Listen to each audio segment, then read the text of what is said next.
Attorney, sana matulungan niyo po ako na mabigyan ng abogado na makatutulong po sa amin po. Nagsampa po ako ng kaso sa aking kapitbahay sa salang trespassing, physical injury at death threat po. Sana po matulungan niyo ako. Salamat po. Sa Antipolo to, ano? Antipolo, Rizal. Ayan, iano natin sa Antipolo District Head natin. Diba? Antipolo ba? Yes. Antipolo po. Ayan, Nancy. at ating Santiago. Tony Nancy Santiago. Santiago.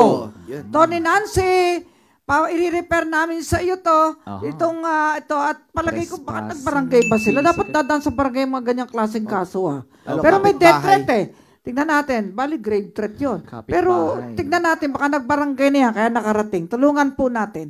Okay, at kung pwedeng immediate itong magkakapitbahay na ito, Yes, total magkakapitbahay dalantras po ng ating justice sector ngayon, mediation and conciliation sa mabababang sala. Yeah. Ayan, pero lang kung murder, yan, yung mga heinous crime, hindi po nini-mediate yan. Pero yung mga ganitong klaseng kaso, dapat pinag-uusapan face to face. Correct. Ayan, alternative dispute resolution. At kahit nasa korte pa, nire-refer pa rin sa Philippine Mediation Center.